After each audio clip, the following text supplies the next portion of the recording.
Hey, everybody, and welcome back to another episode of Musings with Star Anish. I'm going to keep this episode really short because it's a little late at night, but uh, there's a very important topic that I do want to dwell on, which is me and writing. Uh, the first time I discovered that I have a penchant for writing was second PU, which is 2006, if I'm not too wrong about the dates. Um yeah, that's the first time I got any kind of appreciation for the way I write.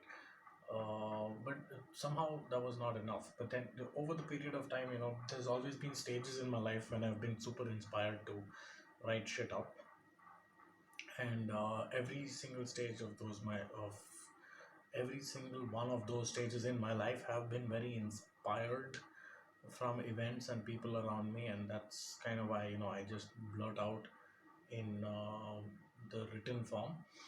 Um kind of tooting my own horn here, but being compared to the likes of D.H. Lawrence in one of my articles, which I think is the best article I've ever written. It's called "A Woman in Love." A Woman in Love. Yeah, that's still my masterpiece. 8 years down the lane.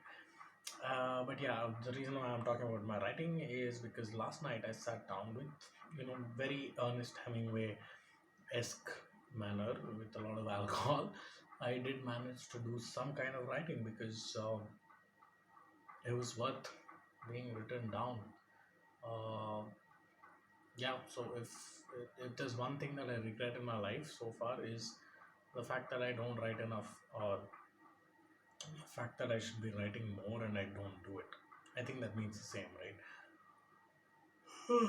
So I'm going to link the two articles in the description.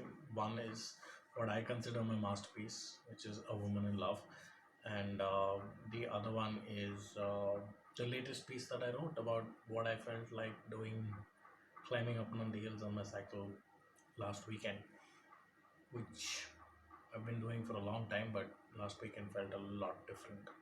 And why it felt a lot different is what is in the article. So, yeah, in the hopes that I shall write some more. Good night, and thanks for staying tuned in.